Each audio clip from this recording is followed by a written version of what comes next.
Okay, so let's start to unpack some of these ideas that liberals all agree on, their core beliefs. And in this first part, we'll try and do two big ideas, human nature and society. So to get a grip on what liberals think about human nature, what we're all really like underneath it all, we can use this experiment. It's a state of nature. And in the 17th century, when people were beginning to think liberal ideas about what human beings were really like, they used this notion of a place where there was no government, and a long time ago. And so you can imagine, if you will, that if you were walking along this path a long time ago and you'd been out gathering some firewood or foraging or whatever, and a stranger comes towards you, what do you think is going to happen next? Let me just think about that for a second. Well, I wonder what you came up with. If you were afraid of that stranger, then you might well have been a Hobbesian. This is Thomas Hobbes. He was writing just after the Civil War, and he was writing about the chaos and anarchy that had been there at the time. And what he wanted to say was that really people are flawed. They're imperfect, probably because of original sin. And therefore, if they're coming towards you, there's a good chance that they might want to take things from you. They might be greedy and avaricious, or they might fear you. And for that reason, they might be defensive and seek to strike out against you as well. So this was Hobbes's idea that really, if you didn't have government, you were going to have a war of all against all. He uses this famous phrase about life being nasty, brutish, and short before we had government. Now, look, this isn't a real time. This is just a way of him trying to kind of have a metaphor, if you like, for what life would be like without government. Therefore, if we're rational people, and Hobbes did think we were rational people, he was an Enlightenment thinker, we would all be better off if we had a strong government, even if that strong government took away some of our rights. And that's why he's an interesting one to look at when you look at conservatism with Tom. Against him, though, was this fella, John Locke. And John Locke is the kind of father of modern liberalism, father of liberalism, we should call it instead. And he disagreed with Hobbes. He thought that actually people are not necessarily flawed with original sin, that they could actually be improved. They could improve themselves if they were given the amount of freedom to do so. Therefore, if someone was coming towards you and they'd been foraging and you'd been foraging, it isn't necessarily rational to beat them over the head and steal their stuff. It might be more rational to see what they've got. Have they got any things that you haven't got? Could you swap them? You'd both be better off if you ended up swapping and exchanging and perhaps making some sort of relationship with each other, which you could kind of meet again. So this idea that Locke thought that people were basically good and they could cooperate with each other and that they would both benefit from cooperating with each other means that we can get on with each other. We don't really need a strong authoritarian government to control us. And therefore, government should be as limited as possible, as only what was necessary in order to make sure that people could exchange things. So what does that mean then in summary? That for liberals, and for Locke in particular, human nature is something which is not nasty, brutish, and short, as Hobbes had said. Instead, it's based on a series of laws. There's a law of nature, and that law of nature is based on the idea that I want to be treated okay. I don't want you to be nasty to me. Therefore, I'm not going to be nasty to you. I want you to respect my property and my things and my freedoms to do things. Therefore, I'm going to respect your things as well. And it would be irrational if I took away your stuff, because all I'd be doing then was then encouraging you or someone else to follow my example and try and take away my stuff. So Locke's got a very optimistic view of human nature, that actually no one ought to be able to harm other people's life, health, liberty, and possessions, because if they don't, then we can expect to respect each other's rights. Within that, therefore, human beings are capable of making themselves even better by progressing, by cooperating with each other even freely without government stopping us from doing that. We've got a chance to be better people, to realize our full potential. And that's rational. That means that we understand that we've got something to gain from allowing people to be free and to not control people and not to be brutish towards other people. So all of this is based on individualism. All of this is based on the fact that we recognize ourselves as part of society and we are egoistic individuals. We are people who are looking after ourselves, calculating, trying to make ourselves better off, probably trying to make ourselves richer or more prosperous. But we understand that to do that, we need to reciprocate with other people.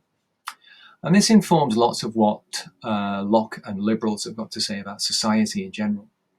So that society, if it's not based on a war of all against all, is based on a series of natural laws. And those natural laws are all about individuals. So individuals are the basis of a liberal society. This might not seem that kind of like groundbreaking now, but when you look at conservatism, you'll see that individuals are not necessarily the bedrock of a society. And especially this is true as well when we look at socialism. So why? Individuals are born equal. And this is a big feature for Locke, writing in the 17th century, when, of course, most people weren't born equal. They were born into a hierarchy in which they might be peasants or serfs who've been controlled by generations of landowners and aristocrats at the top of society as well. So this is a sort of revolutionary idea, that they all have different talents and abilities, and therefore they should be able to realize those talents and abilities in whichever direction they happen to be particularly good at something.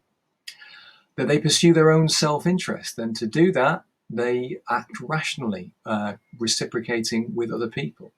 And that they want to be self-reliant. They don't actually want other people looking after them as if they were a parent. And that's one of the ideas that Hobbes has, really, that government should be as if it's a parent, stopping naughty children from being beastly to each other. And that's why they should be free from any kind of obstruction in developing themselves. Fundamentally, they should have the right to their own property. So, to sum up then, about society being based on individualism, it's because it should be self-determining. People should be able to do what they want without being forced to do things by other people, by the church or by an autocratic ruler, by a tyrannical king or queen. And that means we've got to tolerate as well what other people want to do, because we respect the fact that they are also self-determining.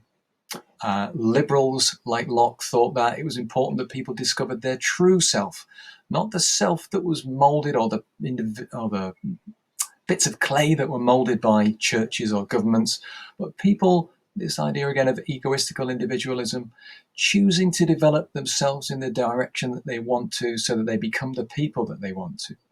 And that means that they would fulfill their own goals. And this is the point about developmental individualism that really comes on much later on with John Stuart Mill as well, that liberals think that human beings consider themselves almost like a kind of project, and that they're constantly self-improving. They're constantly making themselves able to live a better life, to live a good life. So there's a line, if you like, for liberals of the way in which society isn't just something which is stuck in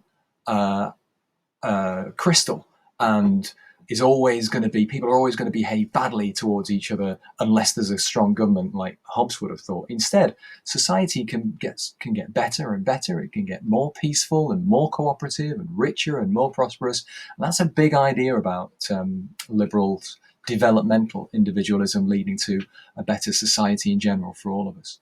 But fundamental to all of these things is property, because property is something which is a prism, if you like, a way of seeing how we can have our freedom. So if we're able to make stuff, if we're able to mix our labor with something, that's ours. And for liberals, that shouldn't be taken away from us. We should be free in how we make it, but then we should be free in how we spend it. And we can spend it to do things like build our own house, or express our own identity in some way, or buy our own sorts of clothes, or whatever we want to do. Property is a thing which other people should tolerate and shouldn't take away from us, and shouldn't be able to control from us. It's one of the reasons why later on with neoliberals, they get this idea that, you know, even the state shouldn't be able to take any kind of property away from you, and that would include tax. But we're getting ahead of ourselves a little bit there, because our third core belief is about the way in which liberals take these ideas of human nature and society and equality and rationalism and individualism, and then put them into how we understand the economy works. And if property is a natural right, property is something which, therefore, I've mixed my labor with something and therefore it's become mine, that thing then is the thing which supports the development of capitalism from the 17th century onwards. So that private property is something which is a right for all individuals. Therefore, the church shouldn't be able to take tithes from you. Therefore, if you're a peasant, you shouldn't just be working for the lord of the land. You should be creating your own stuff. Then you've got your stake in society, and that benefits society in general. They think. When we think about, for example, Adam Smith's Wealth of Nations from the late 18th century onwards, because that then creates something where people have property which they trade with each other, they exchange with each other. That can be labor itself, but it can be something they've made. And then that then leads them to true trade and freely exchange with each other. And that creates the possibility of supply and demand and regulating price through an invisible hand that operates the market.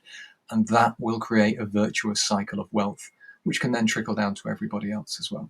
Now, there might be some problems with this. We can look at those later in another little session. But for the moment, those are your three big ideas, your three core beliefs that all liberals share, more or less, that there is a good human nature, a perfectible human nature, which is based on freely cooperating with people and not being horrible to people.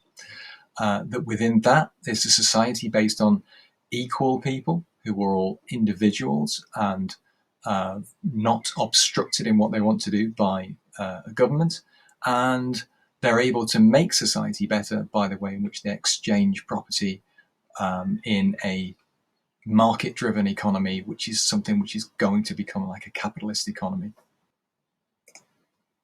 So that's the first part of our look at liberalism and its core ideas. And the next one's going to look at the state, because it's the thing which liberals have got much more to say about and much more probably to disagree about, which we'll look at later.